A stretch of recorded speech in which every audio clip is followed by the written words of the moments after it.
Ganito rin ba ang inyong performance ng inyong professional dashboard doon sa inyong Facebook account or Facebook page? Yung tipong red na lahat, yung post reach, engagement, impressions, at yung net followers. So sa video ito guys, ituturo ko sa inyo kung paano natin patataasin ang percentage and then i-explain ko rin kung bakit bumababa ang ating engagement.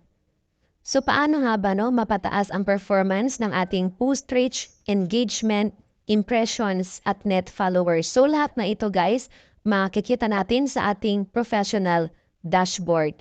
So paalala lang kung red flag ang performance ng inyong Facebook page, tulad nito ay hindi po yan restrictions or violations.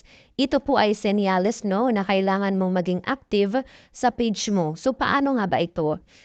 Uunahin natin ang post reach. So, dito papasok ang sharing. Kung marami ang nag-share sa post mo, ibig sabihin, nagustuhan nila ang content or video mo. Marami ang makakapanood nito, kaya tataas ang percentage ng post reach mo. Pangalawa, engagement. So, paano naman ito? Meron tayong 4 na klase ng engagement dito sa ating Facebook. So, una, yung reaction features. So, ito yung likes, hearts, yung mga happy icon, ganon. So kung marami ang nag-like sa inyong video, senyales din yon na maganda ang inyong video. So pangalawa, na engagement itong comment. So ang comment guys, napaka-importante. So ang ginagawa ko para mag-recommend ang video ko sa mga newsfeed ng iba. For example, may nag-comment na isa, kailangan yung replyan yun guys, kung gusto niyong mapataas ang inyong engagement. Kahit simpleng smile or like lang, okay na yun guys. So, ganun lang. Kung may mag-comment ulit, then replyan nyo lang ng replyan hanggang sa humaba ang conversation. So, maganda po yun. Dapat nag-engage din tayo sa ating mga audience or followers. So, pangatlo, itong share. So, pwede mong i-share ang sarili mong post sa mga groups, pero hinay-hinay lang, kasi baka ma-detect ka ni Facebook kapag madalas ang pag-share mo. So, kapag nagustuhan ng viewers, maaari din nila itong i-share sa iba. So, ang maganda dito, malayo ang mararating ng video mo kasi marami ang nag-share.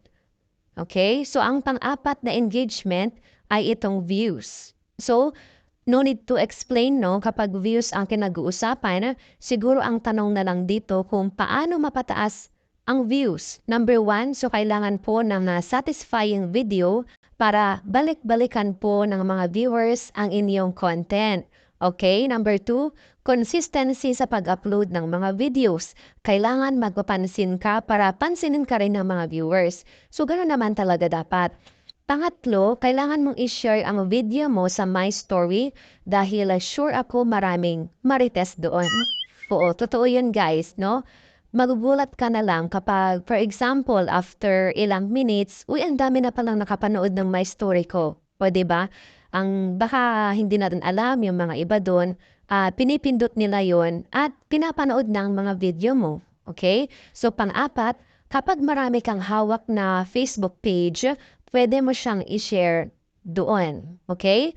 Basta maraming way kung paano mapataas ang views natin. Strategy mo na yan. Basta simulan mo sa magandang content at huwag kang sumuko.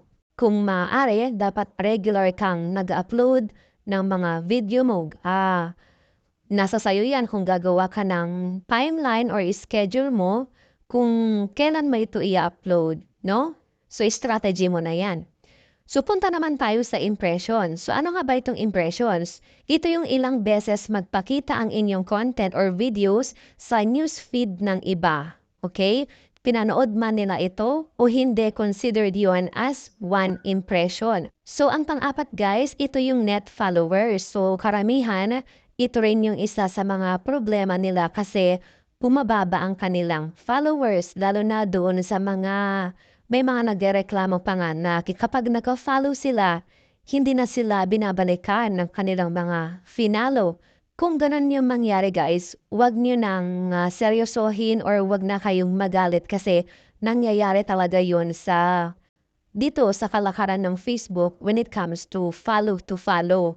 Okay? So ang gagawin nyo lang or ang tips na maibibigay ko, you have to upload Dapat consistency ka mag-upload ng video and then kailangan engaging ito at very satisfying para magustuhan ng mga viewers.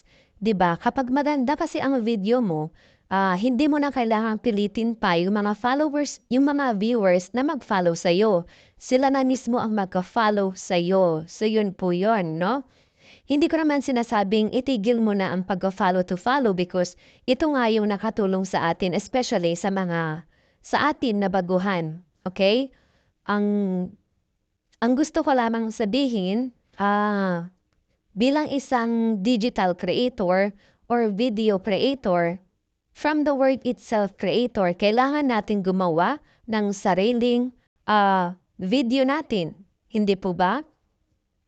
Okay, so yun naman guys, no? Yun yung mga paraan para mapataas ang ating performance dito sa Facebook page.